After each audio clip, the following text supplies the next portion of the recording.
Olá, estamos começando aqui o nosso primeiro programa Pandêmicos. Antes de mais nada, gostaria de agradecer a todos que chegaram até aqui, então para acompanhar um pouco do que eu tenho para falar aqui nesse momento aqui. Bom, o nome mesmo já diz para o que a gente está vivendo agora.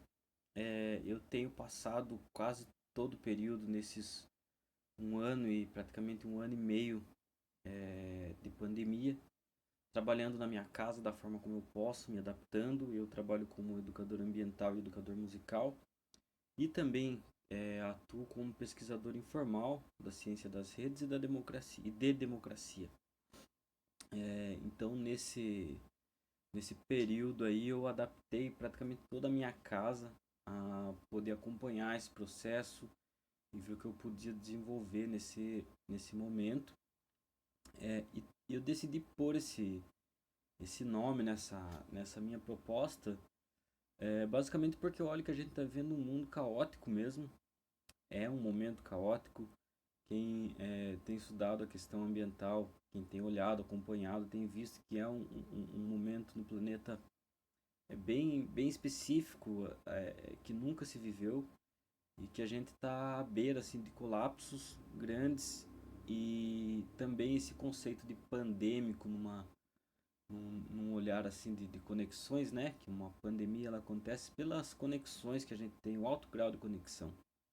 E olhando o mundo assim num contexto geral, eu busco traçar um pouco esse mundo caótico, mas também trazer a esperança de uma pandemia de amor, uma pandemia de cooperação, uma pandemia de novos agentes democráticos. Enfim, essa é um pouco da proposta do nome, do que eu vou tentar trazer. Bom, o olhar que eu vou tentar trazer mesmo é basicamente dessa minha linha das pesquisas sobre ciência das redes. Não é um curso, não vou ficar falando muito. Em alguns momentos eu vou falar sobre algum tema ou outro, mas a proposta é ser bem livre assim nesse sentido de não ter que me forçar a trazer como se fosse uma aula, né? Então eu vou tentar trazer as informações do que está acontecendo na atualidade para a gente ir debatendo. É muito louco. Eu trabalho com comunicação, sei lá, desde os meus 16 anos. Por aí a gente fazia o jornalzinho Freguesia Velha. Quem é da cidade de Capão Bonito conhece. Quem não é, um jornal que falava sobre a história da cidade. Trabalhei com rádio durante muito tempo e educação também. Mas nos últimos 8 anos, aliás, todos os meus trabalhos com educação, com comunicação, seja o que for, eles estão envolvidos com uma pesquisa minha informal, porque eu não trabalho para nenhuma universidade, não trabalho para nenhuma empresa. Eu faço as coisas por mim mesmo, então é uma pesquisa informal sobre a ciência das redes, e tudo isso de experimentação para o que eu venho fazendo assim, né? É, Hoje eu vou para iniciar esse tema. É interessante vocês verem aqui que tem uma campanha minha aqui, inclusive, aqui ajudada pelo Zé Carioca. Inclusive, o Zé Carioca, ele...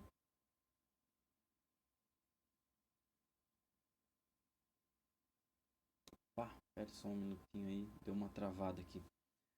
O Zé Carioca, ele feito lá pelo Walt Disney, mas há uma história de que ele foi feito por um capão bonitense, o cartunista Pedro Lara Dante. Essa aqui é uma imagem que eu tenho de uma exposição que a gente fez aqui na cidade sobre esse cara que foi um cartunista incrível para o país durante a ditadura militar, foi exilado, eu conheci Picasso, fez diversos trabalhos, e há uma história que a gente não conseguiu resgatar o caminho, mas há vários indícios de que Zé Carioca foi feito por ele. Então, por isso que ele está ali apontando para a gente ali, né, um fora Bolsonaro. Minhas propostas sempre é política e olhando todo um contexto. A gente entende que para a democracia, para a questão ambiental, não tem outro caminho agora para o Brasil, e isso repercute no mundo, a não ser a gente pensar que Bolsonaro não pode mais estar nesse espaço. Eu sou a favor da campanha do impeachment. É, e assim, se não for impeachment, a gente tem mais 500 e tantos dias aí que pro nosso planeta e pro nosso país não é bom. A gente vai falando sobre isso aos tempos, mas isso aqui é uma minha campanha. Espero que mais à frente a gente possa tirar. Talvez tenha outro, né? Mas vamos aguardar. E assim, nesse período, olhando tudo esse contexto assim, né? A gente vê que é preciso falar. Eu sempre trabalhei com a fala. É preciso falar sobre o que está acontecendo, sobre a minha visão. É um momento que a gente tem esse espaço, retoma, né, um pouco isso assim de poder falar, e eu vou buscar dentro desse espaço isso. Não tem nenhuma pretensão, não vou dizer que vai sair vídeos semanais ou o período que vai sair. Eu vou tentar fazer da forma livre como eu posso. Aqui na minha casa aqui tem, além da minha esposa, meus dois filhos, a Alicia de 8 anos e o Dastan. Eu sempre estou aproveitando o momento que eles estão dormindo para fazer. Eles sempre vão estar, talvez, por aqui, chamando, vocês podem ser que ouçam. Então é tudo uma coisa assim, muito no movimento mesmo de pandemia, de estar recluso. Essa basicamente é a proposta. É, hoje, assim, traçar esse caminho, a gente olha o mundo e vê que o aquecimento global está extremamente presente nas nossas vidas, né? Há poucos dias tivemos aí no Canadá e em outros locais temperaturas que chegaram a 50 graus. Aqui no Brasil, há poucos dias tivemos regiões que tiveram menos 10 graus. Na Groenlândia, o número de gelo é tão grande que chega a ser 10 mil metros cúbicos por minuto, por segundo, por minuto. Depois eu posso corrigir essa informação, mas é algo assim impressionante. E a gente vê que é um momento assim que é irreversível, né? É algo que a gente sabia que ia acontecer. A gente imaginava que isso pudesse ter mais tempo, assim. A gente não diminuiu a emissão de CO2 e o planeta está superaquecendo. O que a gente imaginava para 2030 está acontecendo agora. E a gente tem aí os maiores índices assim dessas mudanças globais acontecendo de uma forma devastadora. Por outro lado, também temos aí a questão do desmatamento e os incêndios florestais que aconteceram aí nos últimos anos. Tanto na Austrália foi o maior incêndio que já aconteceu. Tem relação com o aquecimento global e também com o desmatamento. No Brasil temos os maiores índices de desmatamento. Tivemos aí um aparelhamento do IBAMA e uma perseguição dos funcionários que trabalham com essa relação, e terrível assim, o número de garimpos e de ambientalistas mortos, e o número de desmatamento maior que a gente já tem aí nos últimos anos. Todo um trabalho de diversos ministros, eles foram jogados por água abaixo, foram derrubados junto com a nossa floresta. E atualmente a gente tem um problema preocupante. Isso não é só no Brasil. A gente tem muitos outros lugares em que os ambientes naturais estão sendo devastados.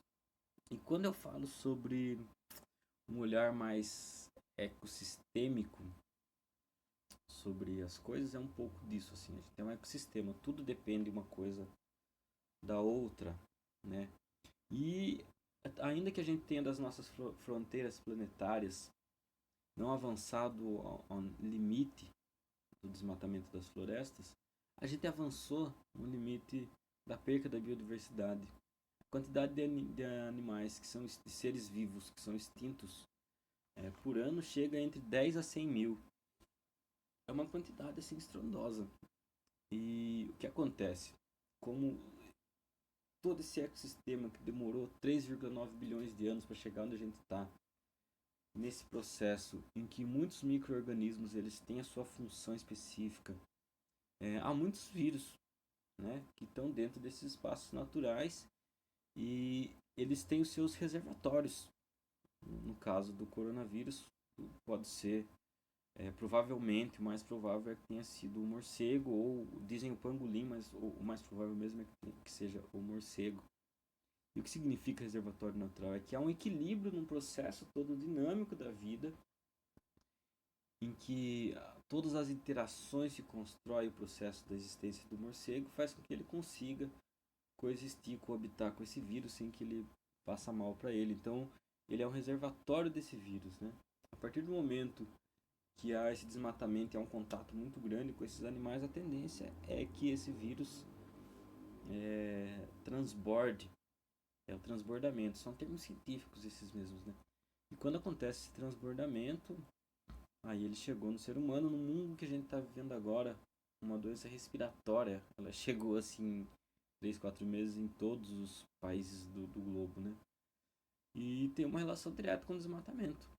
Se hoje a gente vive essa situação, é por conta do grande desmatamento e o aquecimento global também, que auxilia na proliferação desses agentes patógenos aí. Então a gente tem um problema gravíssimo assim, né? A pandemia é um resultado de uma crise ambiental.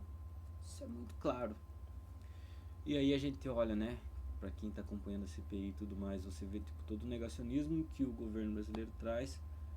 E você vê agora, por exemplo, a Inglaterra, que tem sim, mais de 50% de vacinados, abrindo tudo, tirando a obrigatoriedade de máscaras, o que a ciência não aconselha, e colhendo os frutos disso aí com novos casos e trazendo a possibilidade de que a variante Delta ela se espalhe ali pela Europa e chegue nos outros países, e tudo esse trabalho que a gente está tendo ele venha por água abaixo. Então, putz, é um problema gravíssimo das gestões dos governantes não ouvirem a ciência. Isso acontecia com Galileu Galilei. Mais à frente eu vou fazer um especial sobre isso, mas a gente vê que não se ouve a ciência. Não se ouve a ciência. A ciência vem dizendo há tempos. É preciso parar a emissão de CO2, de gases poluentes. É preciso a gente parar com esse consumismo exacerbado, principalmente com plásticos. São inúmeras questões que a gente sabe que é preciso fazer e os governantes não estão nem aí. A gente está no estágio assim, quase final, degradante da humanidade. E depende muito da gente, de como é que a gente vai olhar esse processo. E se a gente olha em termos de Brasil, como foi um governo extremamente negacionista, e eu não estou nem falando de democracia aqui, estou falando do respeito à ciência mesmo, né? Porque na China, por exemplo, eles tiveram ali o respeito do que foi falado, tem todo um processo terrível ali, né? Mas teve uma estrutura ali de começo ali de ouvir, isso foi eficaz. No Brasil a gente tem o contrário. E a gente vê que, putz, é um problema gravíssimo. E aí eu trago assim um pouco nesse primeiro vídeo essa questão, né? Até que ponto a ciência apontando de que as questões ambientais estão numa crise extremamente séria, não é para ontem, não é para amanhã, é agora exatamente, não é algo que já passou, que a gente já está sobrevivendo, não. É algo agora, né?